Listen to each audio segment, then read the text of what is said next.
नमस्कार दोस्तों, मैं मनोज चतुर्वेदी शास्त्री आप सभी का चांदपुर संदेश चैनल के कार्यक्रम गुस्ताखी माफ में हार्दिक स्वागत करता हूं, अभिनंदन करता हूं। दोस्तों, अभी कल या परसों हमने हाजी मोहम्मद नफीस का एक साक्षात्कार लिया था, एक इंटरव्यू लिया था।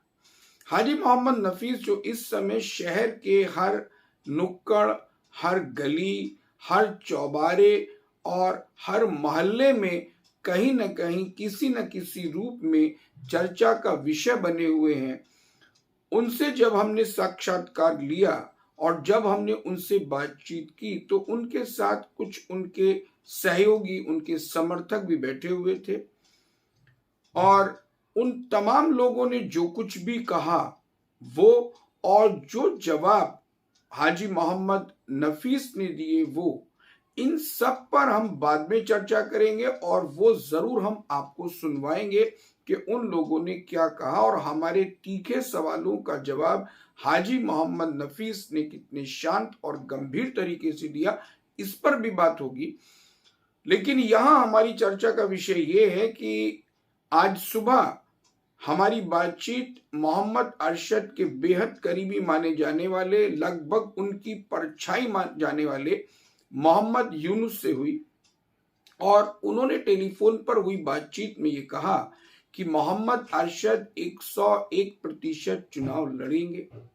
जब हमने उनसे ये पूछा कि क्या महिला सीट पर भी चुनाव लड़ा जाएगा तो उन्होंने कहा कि ये अभी भविष्य के गर्भ में है, अभी सारी रणनीतियों का खुलासा नहीं किया जा सकता, इसको अभी हमने ठंडे बस्ते में डाला हुआ है, लेकिन चुनाव जरूर लड़ा जाएगा। उन्होंने ये भी कहा कि मोहम्मद अरशद 5 सितंबर के बाद कभी भी इंडिया वापस आ सकते हैं और यहां पर आकर वो अपनी तैयारियां शुरू करेंगे। हमने उनसे पूछा कि क्या मोहम्मद अरशद की वो टीम जो उनसे इस समय कहीं ना कहीं नाराज है, किसी न किसी कारण से नाराज है और वो टीम उनकी मुखालफत में लगी हुई है या दूसरे उम्मीदवारों का चुनाव लड़वाने की कोशिशों में लगी है, क्या उसको मनाने का, समझाने का प्रयास किया जाएगा? तो मोहम्मद यूनुस ने कहा कि शास्त्री जी, प्रत्येक व्यक्ति की इच्छा है कि वो अपनी इच्छा अनुसार अपना विकल्प चुने, किसी को किसी कार्य के लिए बाध्य नहीं किया जा सकता और विशेषकर चुनाव में नहीं।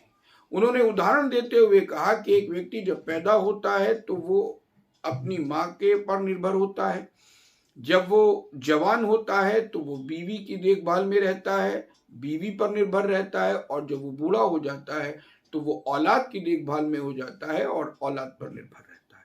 यानी चेहरे बदलते रहते हैं, तस्वीरें बदलती रहती हैं, लेकिन इंसान अपनी जिंदगी को कहीं ना कहीं पूरा कर लेता है, किसी न किसी सहारे से पूरा कर लेता है, सिर्फ तस्वीरें रुख बदलते हैं। इस उदाहरण से शायद उन्होंने यह समझाने का प्रयास किया है कि इस बार मोहम्मद अरशद एक नई टीम के साथ, एक नए जोश के साथ, एक नए दावे के साथ और एक नए उमंग के साथ मैदान में उतरेंगे। ये तो बिल्कुल साफ है, क्योंकि पिछला जो कुछ भी हो चुका है, कम से कम उससे मोहम्मद अरशद की तस्वीर पूरी तरीके से धुंधली हो चुकी है और लोग उसे भूलना चाहते हैं।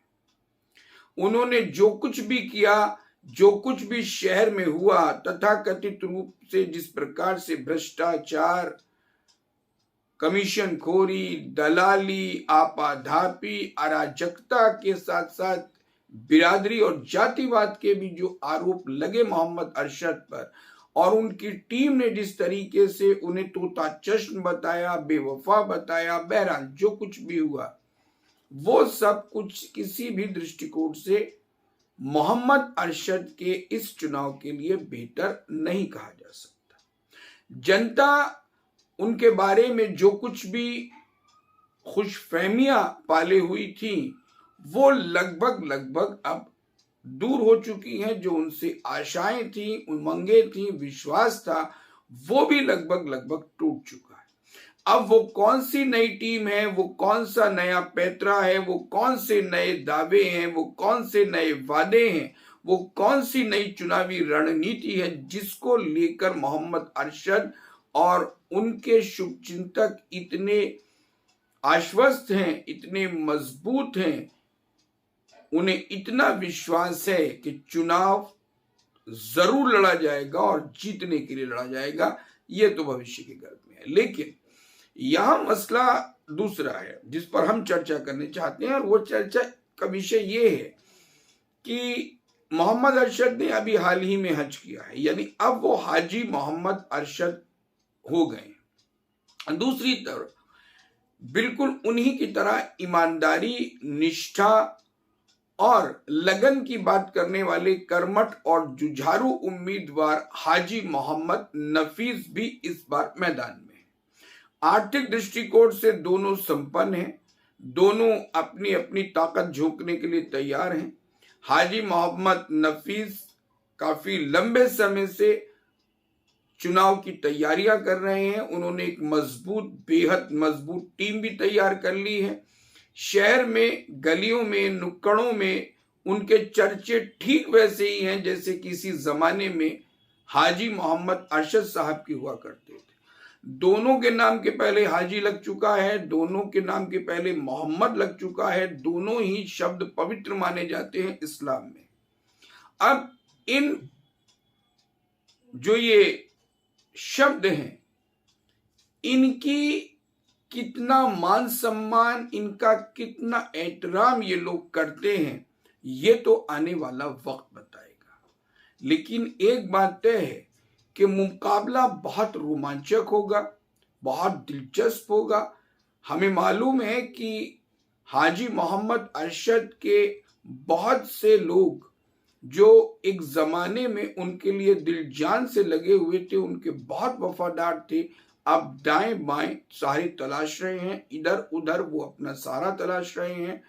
कुछ लोग नए उम्मीदवारों के साथ खड़े होने जा रहे हैं और कुछ लोग अपनी उम्मीदवारी की ताल ठोक रहे हैं। खैर, लेकिन एक बात तय है कि हाजी मोहम्मद नफीस और हाजी मोहम्मद अरशद में दोनों में मुकाबला बहुत दिलचस्प होने वाला है।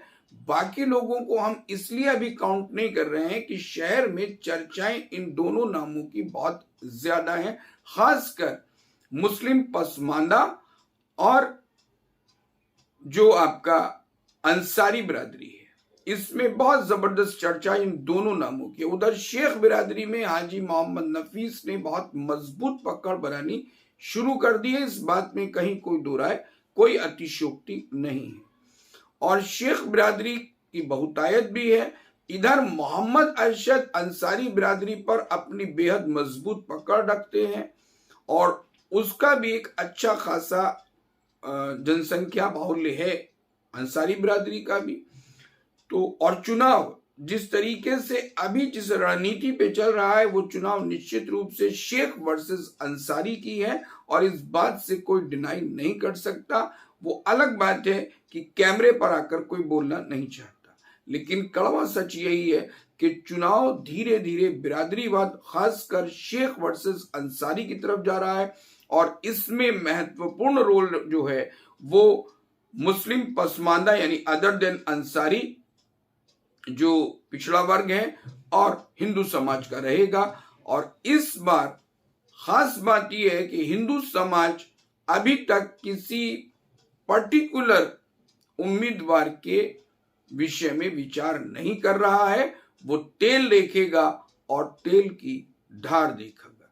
खैर, बहुत जल्द दोबारा आपसे मिलेंगे और चर्चा का विषय फिर वही रहेगा, चांदपुर नगर पालिका अध्यक्ष पद का मजबूत दावेदार कौन है।